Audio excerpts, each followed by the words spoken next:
Welcome to Game Changers with Molly Fletcher, where we take you behind the scenes with peak performers to learn what makes them tick and discover how you can apply their lessons to your life. I'm your host, Molly Fletcher.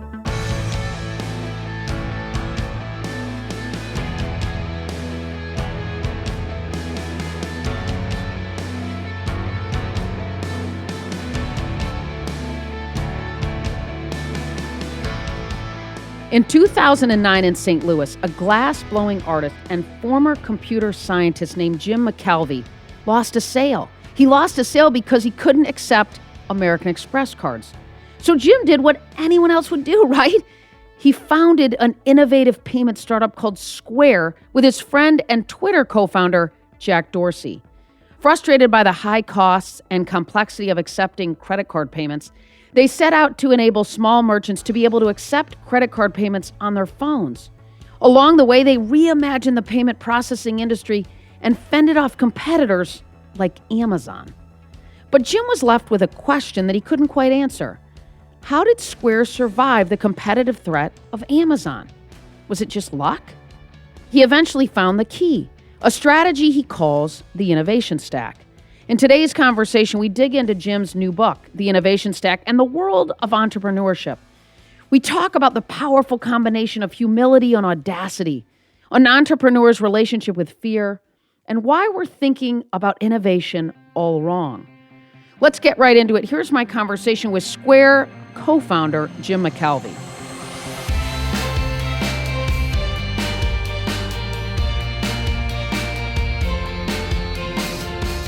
Jim, let's start with how you define the word entrepreneur, right? What is it and what is it not? So I use an archaic definition of the word entrepreneur because in order to write my book, I needed one. And this was really funny because when I started to write the book, I needed a word to describe a certain type of business person who wasn't copying what everybody else was doing. And it turns out we have no word in English for that. Now, we used to. It turns out that interestingly enough, 100 years ago, the entrepreneur label meant somebody who was in business, but they were not doing normal stuff. They were experimenting with things that hadn't worked or might never work, like things like airplanes. They were, before the airplanes were ubiquitous, we had people who were trying to fly, and most of them died. A lot of them have, funny videos where they collapse and fall off cliffs and burst into flames. And if you were doing that sort of stuff 100 years ago, we'd call you an entrepreneur. Now, if you're running a coffee shop 100 years ago, we would have called you a business person. These days, actually 100 years ago, we'd have called you a businessman.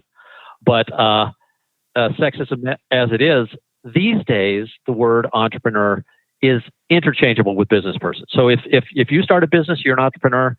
And I couldn't use that definition, because to me, I need to draw a line between the two worlds because behaviors are different and the results are vastly different depending on which world you're in. Right. So there's so many myths and misconceptions about entrepreneurship for sure. And you've leaned into that hardcore, right, in the way that you framed up this book, which I get. Jim, every entrepreneur starts with a perfect problem, as you say. That's how you talk about it. And I love the story, the origin story of Square. And so maybe we can start there. So what was the perfect problem that you set out to solve?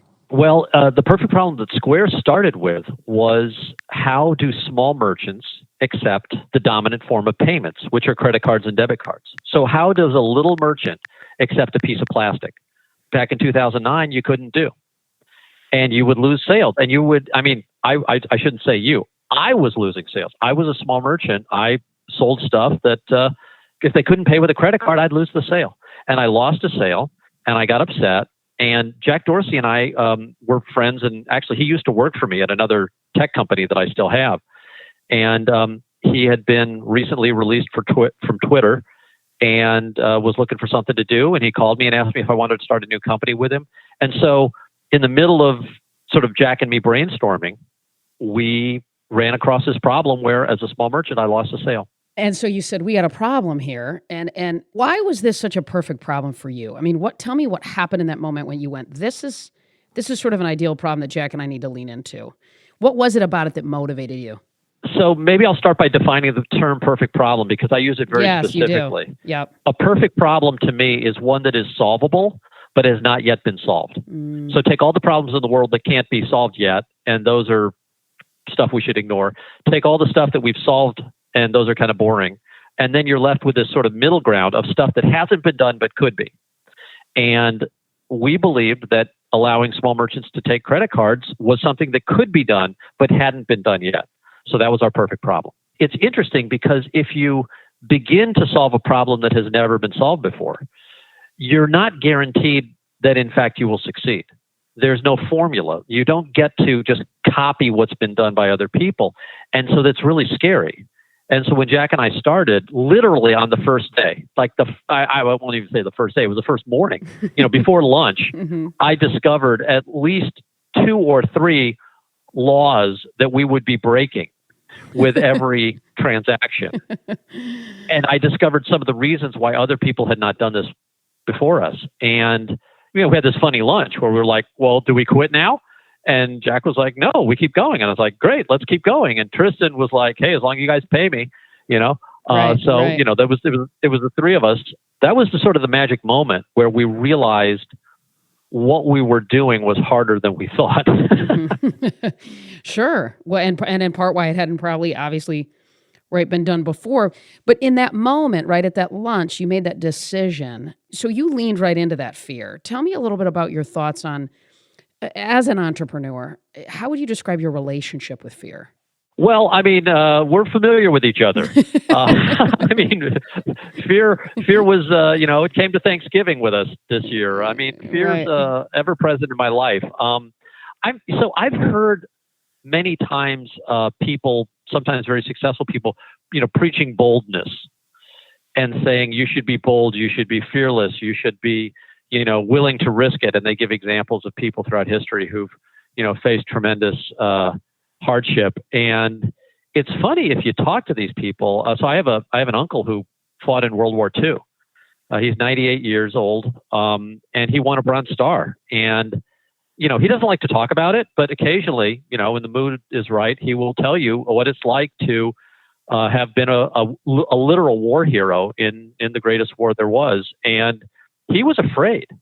He had to take out a German machine gun nest by himself, and he did it. And I won't share his story right now, but he was terrified, but he functioned anyway. And that to me is more familiar to me. In other words, I do things even though I'm afraid, and I have learned that I can still function even though I'm afraid. Mm-hmm. So if I get into trouble, I'm terrified and my hands sweat. And I have all the, sort of the classic reactions to fear, but I don't freeze up. And that's probably good behavior. Is that a byproduct of just you leaning into little moments of fear, possibly, and sort of seeing, wow, I did it, and then doing it again, and then doing it again, and then finding yourself in bigger moments where you keep stepping into it? Is it like a muscle and it gets stronger? A little bit. Yeah. If you've gotten away with things in the past, you recognize that there's a pattern here. And the biggest thing that I've learned is that you don't want to freeze up. You don't want fear to become paralytic. Mm-hmm, mm-hmm. And one of the things that I benefited from, I learned how to fly airplanes.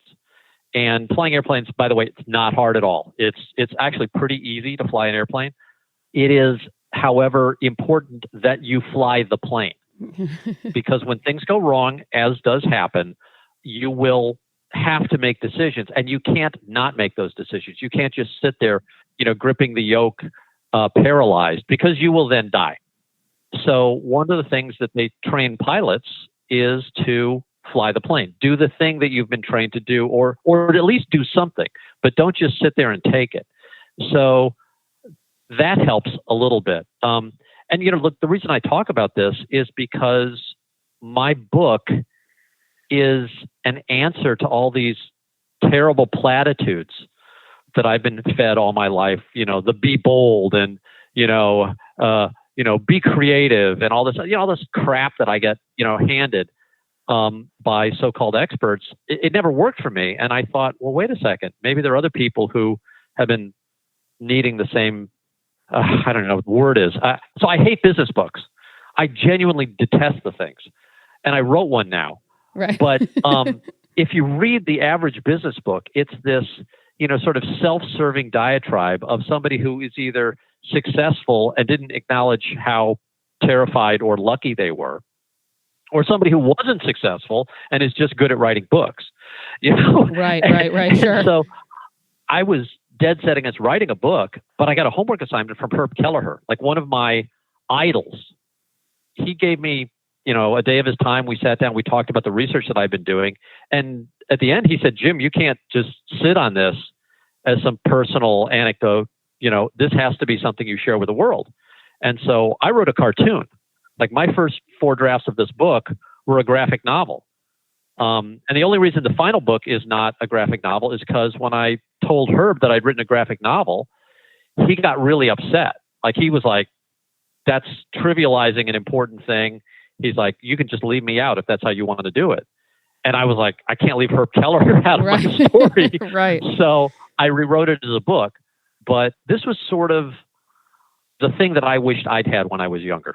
I love it. And I think it's so interesting. You talk about how you never hired anyone from the payment industry at Square, which to me struck me as so interesting. Tell me a little bit about why you guys operated like that. What made you think of that? Because that would be sort of a normal inclination for most people in that moment, but you didn't. Well, in fact, it was a normal inclination for us as well. And we had one consultant at the very early days who was a top-level exec at MasterCard.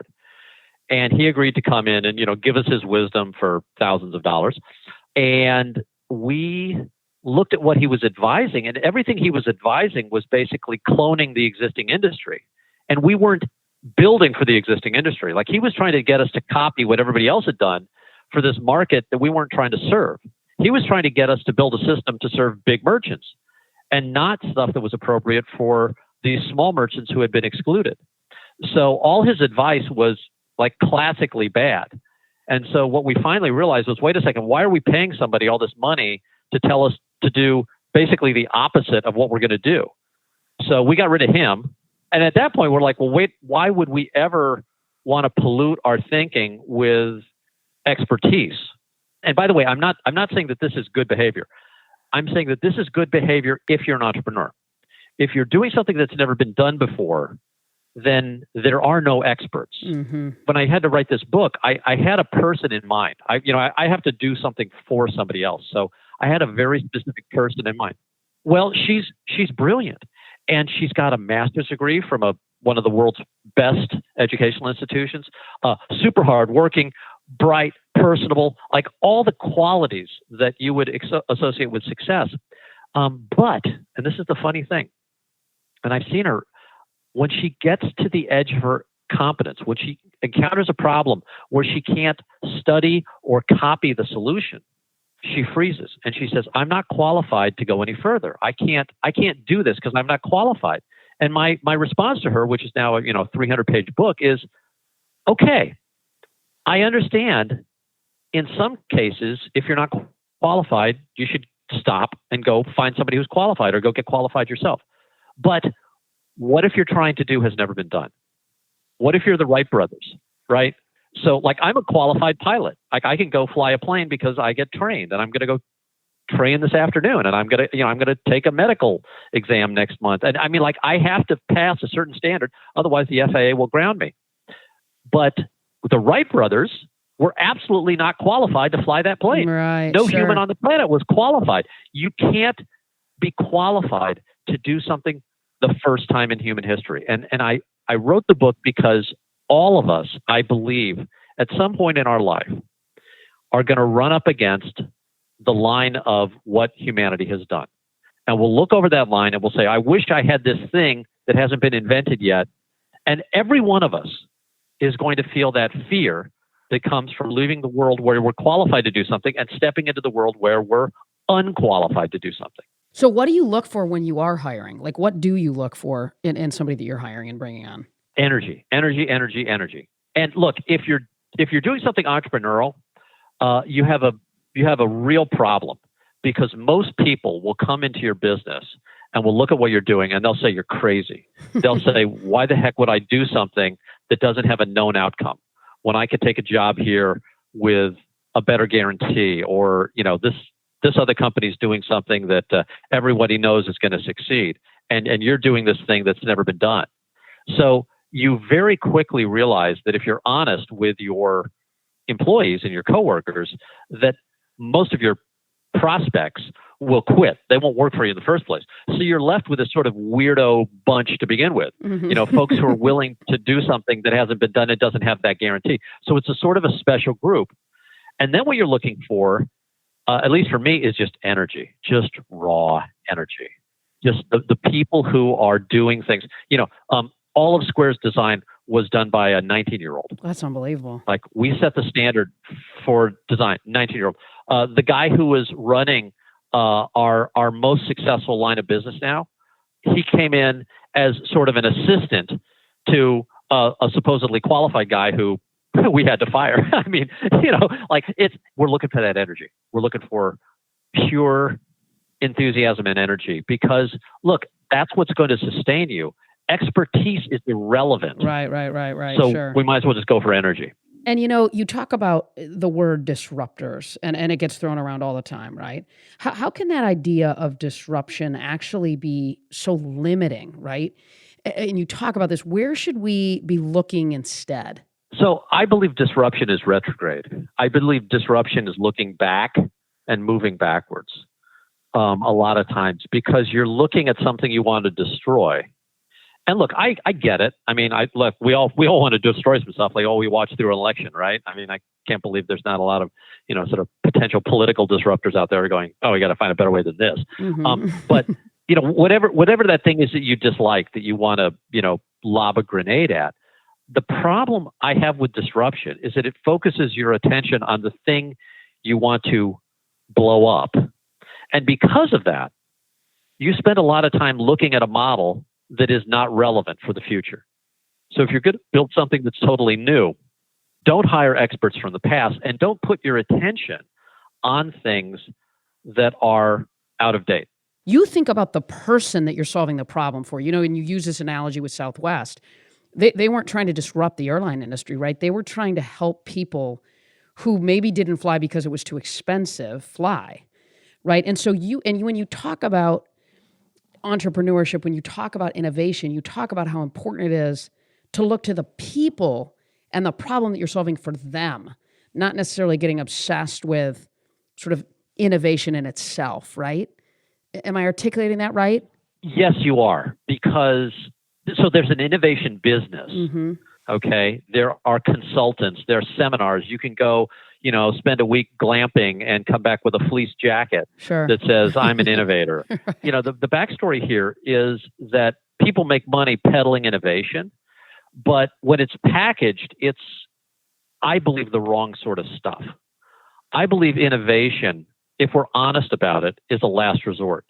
And it should be thought of as a last resort. In other words, look, if you've got a problem, first try to copy the solution from somebody else. Like, find somebody else who's solved it. And for God's sake, do what they did. Don't just innovate. Don't just try to be, I'm going to be innovative and, do something new. I mean, that's usually a recipe for failure. But then when you run up to that line where humanity has not figured out how to do what you want to do, that's the point where you have to innovate. So it's not a choice. Innovation is one of these things you almost have to force yourself to do, because it is so unnatural. And because these seminars and this marketing machine tries to peddle innovation as something we should, sort of buy and ingest like vitamins, then we end up doing the wrong thing. And all it does is, turn our urine funny colors. Well, and I know, because you talk about copying and innovation as partners, right? Which was so interesting to me. Copy when you can, you say, right? And invent when you have to, when you must. You advise people, lean into copying as long as you can until you find another problem. Is that how you think about it? Yes, because look, I'm not somebody who sits there and criticizes the system. Right. Sure. I'm on the Federal Reserve, for God's sake. I am the system now. Like, I have to vote on an interest rate on Thursday. This is not something where I sit there and say, well, we ought to destroy everything and start again. No, I don't want to live in a lawless country without a central bank. I love having a central bank. It's actually really good. So don't just scream, destroy, destroy, destroy, but understand when a system is failing and when it needs to be reinvented or discarded for something new. And it begins from a position of respect. So the respect that I show is to look at solutions and brilliant strategies that have come before me, that have been thought of and refined by millions of brilliant people. People are way smarter than I am, have figured this out. Like, why would I not try to learn from them first? But then understand that at some point, occasionally, I run into things that have not been solved. At that moment, then I have to sit there and make a choice. Well, do I choose to take this other path called innovation? And what does that path look like? It's the difference, I would guess, between like being a tourist, because I travel a lot. And most of the times when I travel, I'm a tourist. I'm not an explorer. I'm taking a trip in a couple of days, and I expect the city that I live in to have drinkable water and food. And, I expect a certain level of stuff when I get there. I'm not sitting here going, well, I may have to kill my own dinner. So what weapon am I going to pack in my carry-on here? Right. Sure. I love the way you talk about this too. You talk about how Square gets really successful, right? And then what happens, right? What happens to so many companies? Amazon comes in. And you go into detail in the book. Oh, God, yeah. Yeah, and you go into detail in the book. But can you kind of share with our listeners what happened and sort of what that whole entire experience was like? Because I find it fascinating the way you guys sort of navigated that situation and came out, obviously, on the other end pretty awesome. So the worst thing that could possibly happen to a startup happened to us, which is that about 3.5 years in, Amazon decided that they wanted to take our market. And they did what Amazon does, which is they copied our product and undercut our price by 30%. They always pick 30% to undercut the price by. But when Amazon does that and then adds all their brand and other power that they've got to, promote what they're doing, they win. Like that just always happens. At least in 2014, when it happened to us, we looked for counterexamples of companies who had beaten Amazon and found nobody, like no survivors. Oh man, there were none. And like poor Tony just died last week. I so miss Tony, but like we went out and visited Zappos. Like we were like, Tony, like you got attacked by Amazon. He's like, well, yeah, we still got bought by Amazon. Like we ended up part of the beast, right? Tony, badass entrepreneur, greatest customer service guy. He couldn't beat him. I talked to the guys at diapers.com. They got swallowed. Like everybody got wiped out by Amazon. So here is Square, this little company, and we were still small. And Amazon's coming at us with their 100% effective formula. And we had to respond. And we looked at all the things we could do and couldn't think of anything that would be an effective response. And we couldn't find any companies to copy. So we just kept doing what we were doing. We basically ignored the whole thing, including matching their price. This is the amazing thing, because the easiest thing to do. That took some man. Well, but here's the thing. Our price was not arbitrary. We were charging a price that was fair, but that allowed us to continue in business. The price that Amazon was charging would have been impossible for us to maintain. Got it. Right. So it's like, it was a non-decision, really. Well, yeah. I mean, they were charging a price that, we didn't understand how they got it, because, where'd they get that? And what are they doing to allow them to do that? Like, how brilliant must these people be to figure out something that we've overlooked after 4 years, living in this world? Well, it turns out they couldn't. They didn't. Mm-hmm. And we actually ended up hiring some of the people from Amazon afterwards. So I know a little bit more of the backstory now, even more than I knew when I wrote the book. Amazon was just copying Square. And then I go through the math in the book. And this is the reason I wrote the book, because we beat Amazon. And then I had this survivor's guilt. You know what survivor's guilt? It's like when you live and you don't think you deserve to, Sure. Everybody around you is dead, right, but you're still standing, and you go, wow, what's so special? So I had this entrepreneurial survivor's guilt, and I went looking for examples of other companies that had had the same thing happen to them. And I found actually throughout history, there were a bunch of startups who've beaten companies who totally should have wiped the floor with them. And they all had this thing called an innovation stack. They all had this pattern that they fell into. And I was like, oh my God, what I found here is a regular, repeatable pattern. And the problem was I'd only done historical research. So all of my subjects were long dead. Like I couldn't just call up the people that I was studying because they were, they're in the history weren't book. around. Right. But Herb Kelleher, the legendary founder of Southwest Airlines, was still alive. And so I called up Herb, and he was so generous, and he met with me down in Dallas, and I spent a day with him, basically showing him my research. And I said, Herb, like, this is what I think happened to Southwest Airlines. And I think Southwest, even though it's a totally different industry, fits the same pattern as what happened to Square and what happened to Bank of Italy and like all these other companies. I was like, Herb, like, you lived through it. I'm just going to shut up and listen. And Herb got really excited. And he was like, Jim, he's like, it happened this way to us. And he's like, I never thought of it this way, but yes, there's a pattern. And he's like, how are you going to tell the world this? And I was like, I guess I got to write something. I mean, like he gave me a homework assignment, like one of my heroes gave me a homework assignment. Right. You had to do it. Well, yeah. I mean, when Herb does something, totally you do it. Right? Yeah, for sure. Yeah. Well, and you don't address it really in the book, and you just mentioned that. I mean, how and why did Square survive? Do you have that answer now? I do. I have what I think is an answer. I mean, this wasn't, remember, a scientifically controlled experiment. Sure. But I've seen the pattern dozens and dozens of times, if not hundreds of times in the study. And here's the pattern. When you do true innovation, which begins by not copying, you are forced to create not one invention, not two inventions, but probably 20 or 30 or 50 different things. And that's what invention and innovation looks like. And it's this messy, iterative process. And it builds this thing that I call an innovation stack, which is just a bunch of different things that you do for different reasons. And I outline in the book that Square did about 14 things that were radically different from every other credit card processor in the world at the time. I outlined Southwest Airlines that did 20 things differently. I talk about this little company called the Bank of Italy, which, by the way, became the biggest bank in the world. And they did about 15 things differently. I talk about, and so I go through these examples again and again and again, showing how, first of all, how these innovation stacks are built. And secondly, how it is like for a competitor to try to copy one of these things. And it turns out it's really hard to copy an innovation stack from the outside.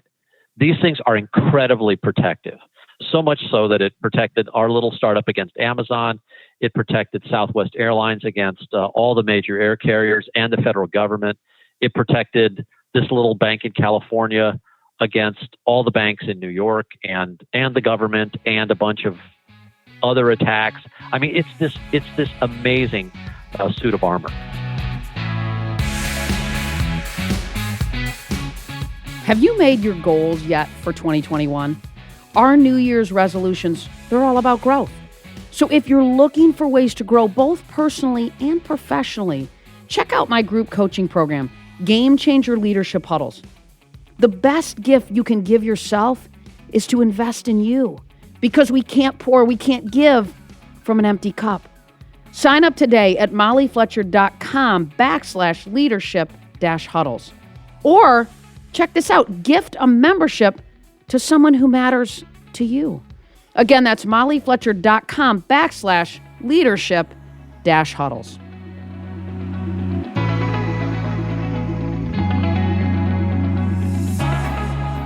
For people who haven't read the book, and you just talked about the 14 things, and it's incredible, how else would you sort of describe the innovation stack? Well, it's a way of solving a problem. So you pick a problem that has never been solved before, and you try something.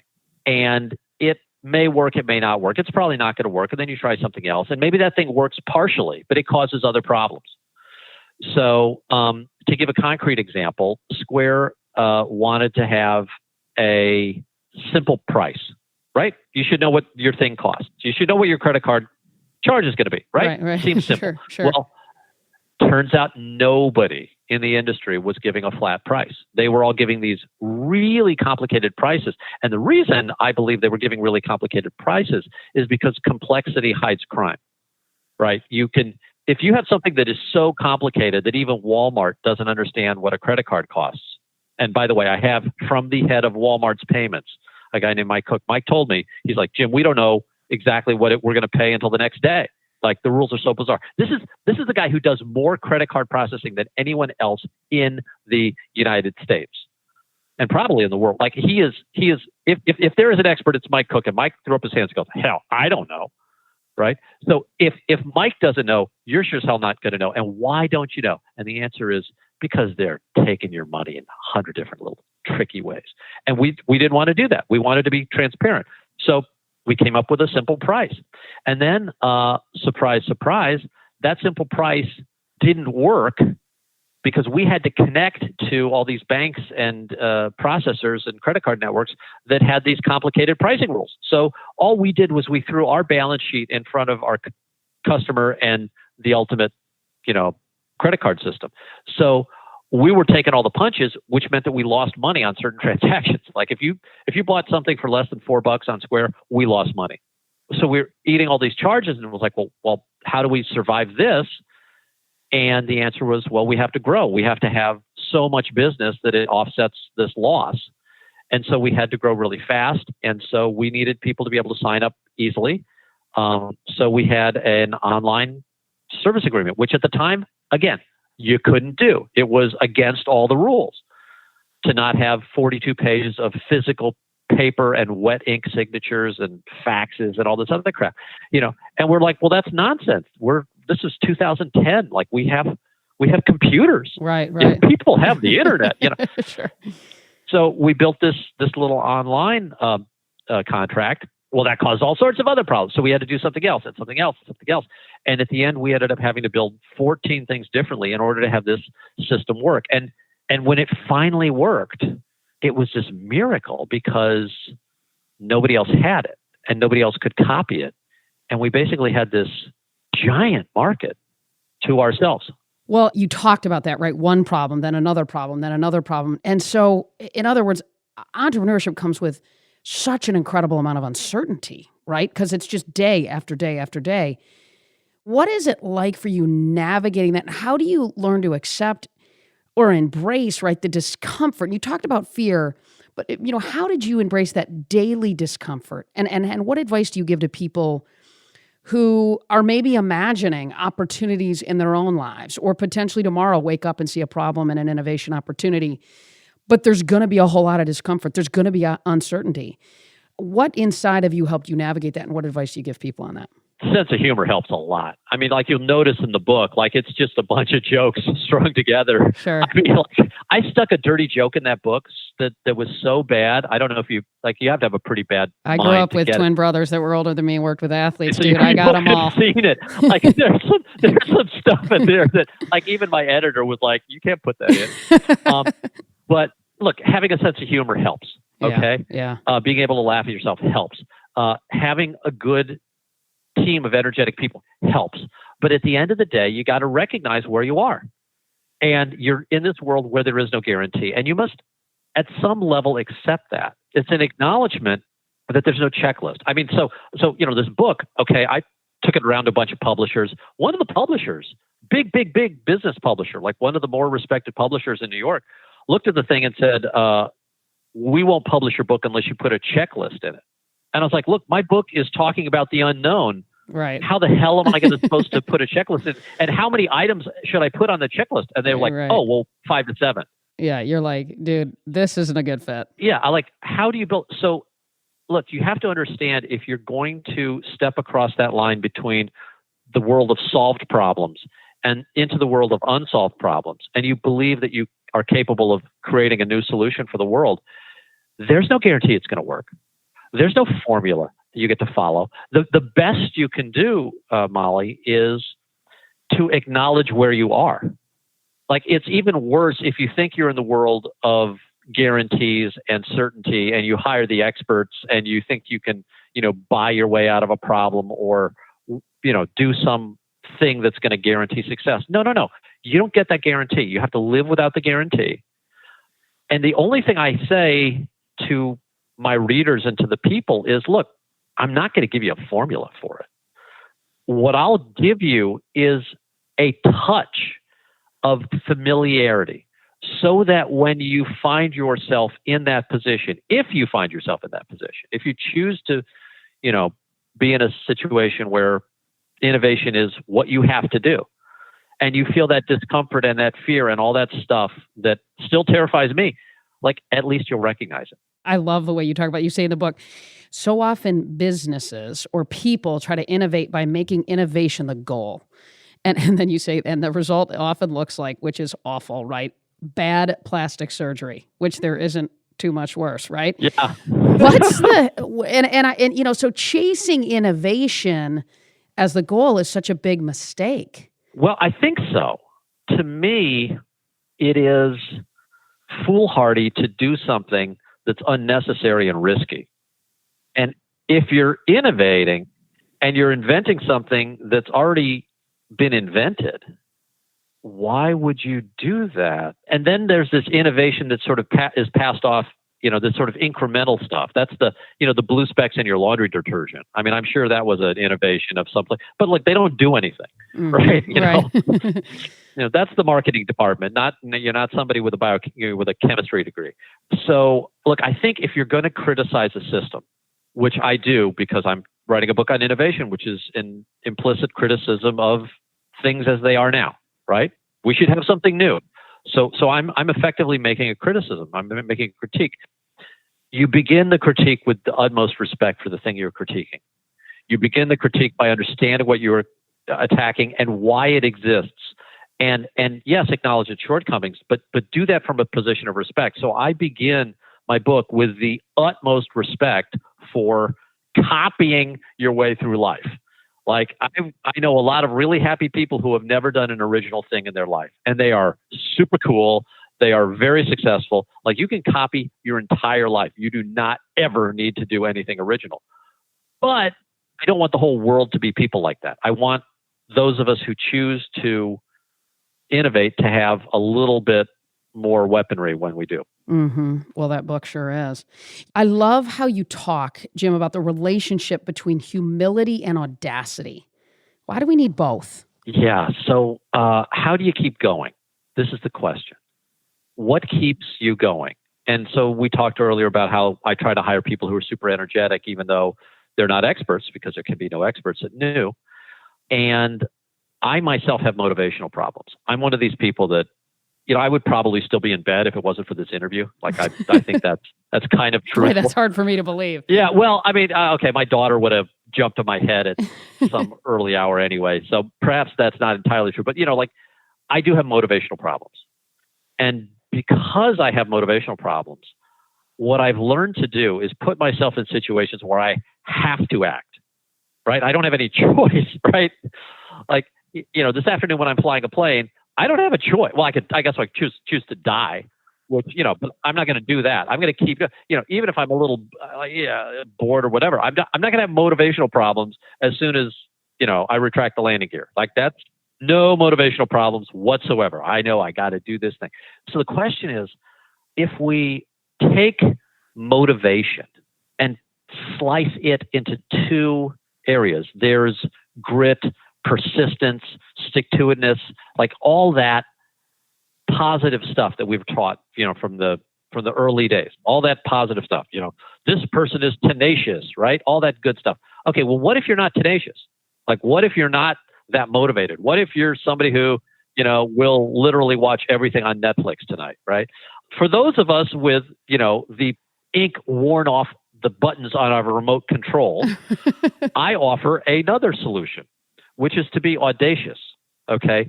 Put yourself in a situation where you have no choice but to act or die, right? And that's audacity. That's audacious. Do something that hasn't been done. And this is one of the great tricks of entrepreneurship, is that if you pick the right problem and it's audacious enough, you don't really have to be well motivated. Mm-hmm. Like, you have to not quit, but it's pretty easy to not quit if the alternative is peril. Right. Sure. If your business is going to go away, or in my case this afternoon, I will literally die if I give up. I'm not going to give up. I will be here tomorrow because I'm not going to quit, when I'm at 5,000 feet. Just not going to happen. And humility. Tell me about that, the connection with humility. That's sort of the secret thing that I found because I studied all these super successful entrepreneurs throughout history. And we're told hero stories. Herb Kelleher, total badass, And by the way, Molly, I tried to make this mistake. Like I wrote a graphic novel. First 5 drafts of my book were graphic novels. And you know who was wearing a cape in the graphic novel? Herb. Herb, right? Yeah, totally. He didn't want to be portrayed. The guy was so brilliant. I miss him so dearly. But he was like, don't use graphic novel because that's a hero story. Don't make this a cartoon. That's a hero story. We don't separate these normal people who achieved abnormal success from the rest of us. Like the people that I studied in the book were profoundly humble people. And when I mean humble, I mean not that sort of false modesty that you're taught in school, but that sort of like deep self-doubt, that comes across as humility. But it's like I found that and I was like, oh my God. Because I had always been taught that, successful people were bold and they were stronger than me or younger than me or older than me or smarter than me or better and they had more perseverance. Like whatever the superlative was that they had and I didn't have was the reason I was unsuccessful. That was my sort of thinking. And then I do this research and I meet some of these people and then I study the rest in history and I was like, oh my God. Humility is this thing that they share in common. It is this deep humility, this respect for the fact that, yeah, you are scared, or you don't know the answer. Well, you don't know the answer because it's never been done before. Don't feel bad about that. But like there was a tremendous amount of self-doubt and, just general hesitation because when you're innovating, that's how it feels. That's how the process is done. I mean, look, maybe there's somebody who's out there who's bold. Yeah, I just haven't met the bold people. Listen, you've been amazing with your time. You got to go get the wheels up and grease the landing and stay safe. Yeah. So let me hit you with some rapid fire. So are you a morning person or a night owl? These days, neither, because I get awakened by a 2-year-old. So I don't get to be a night owl anymore because I get up involuntarily with my daughter with a full diaper, just crawls, and she's learned to sit on my head. That is outstanding. With her diaper full, I hope. Full just to diaper. Greet you with just all kinds of love. There is no snooze button for that. Nice. It's nice. Just horrible. So you're all of the above. You're 24/7. Are you an introvert or an extrovert? I am an introvert who has learned to project out of self-preservation. To save my company, I learned how to sell, but I'm not a classical extrovert in any way. But I love people, but I'm more shy than out. One word to describe yourself. Nervous. Just nervous. I sit there and I twitch. I get worried when there's a problem and I think nobody's going to solve it and I feel like I've got to be the guy to do it and it's a good source of energy though. Sure. Boy, nervous energy. Well, yeah. You've used it well. One word others would use to describe you. Probably annoying. Being around somebody who constantly drives things forward, like I have to leave my own companies. Like there was no way I was going to stick around Square once the product was out the door. There was no way I could stick around invisibly after the core mission was set up. I started a nonprofit called Launch Code, and I had to leave it. I love Launch Code. I love what we're doing, and I had to go because I have too much nervous energy. I want to do too much, and at some point, once you've built the innovation stack and the company's running, you need me to get the heck out of the way. So, yeah, I annoy a lot of people, and I try to. At least you're aware of it. Well, I've been made aware of it. Right. I mean, let's guess where that awareness might have come from. Oh, that's awesome. So, what's your favorite book? Favorite book right now? I'm reading Churchill. Who's a person who's had the greatest impact on your life? My father. Tell me about that. He just died last year. He was this beacon of integrity and calmness. I have very few of his qualities. I wish I had more of them. He is a quiet man. He is a deeply humble man. He's super smart. I tried to read his book once, and it's got like the math in his textbook stopped me on the second page. Like I just ran up against this second order non-homogeneous differential equation. I was like, Dad, geez, come on, man. I couldn't read it. I couldn't even read my own father's book. But he inspired me because whenever I was deeply in trouble, I would go home and sit with my dad, and we wouldn't talk. We would just sit in the same room because he wasn't a talker. But I'd just say, Dad, here's all these things. He said, okay, and then I'd say, and here's what I'm thinking. He's like, okay. He never once in 55 years gave me any advice. Wow, that's I guess amazing. 54. I had 54 years with him. He never gave me any advice. And this is a guy with a PhD. He was dean of the engineering school. WashU Engineering School is named after him now. It's called the McKelvey School of Engineering. I saw that, yeah. But it was just so wonderful to have this kind and brilliant person in my life. He was your rock. Yeah, I deeply miss him. I bet. So the show's called Game Changers. So who's a game changer or what game changer inspires you and why? I like Elon Musk. And I've only met him a couple times. I wouldn't say we're friends or anything like that. But what I liked about him was, if you know his story, he earned his own money and then he bet it on these crazy ideas. Do you see that how they land the rockets at SpaceX? Sure. They didn't think that was going to work. And the first 8-10 times or so, it didn't work. It blew up and it blew up again. It blew up again. And here's a guy who sticks his neck out for companies like Tesla and SpaceX and the other stuff that he believes in. And I just love that attitude. I'm going to make a bunch of money. And because it's my money, nobody can stop me from doing these nutty things. Now, the nutty things in his case have worked. But what I respect more is this ability to become successuve and then not become a hoarder, Oh, right. Sure. Go solve another problem. Right. Yeah, because once you've become successful, at least in the eyes of society, there's a lot of pressure on you to quit. Like, don't do something else that might not work and prove that it was luck. Take your winnings and go to the buffet, right? But it's an inspiration to me to see somebody who is doing stuff that might not work at scale and publicly. So, yeah, I give a tip of the hat there.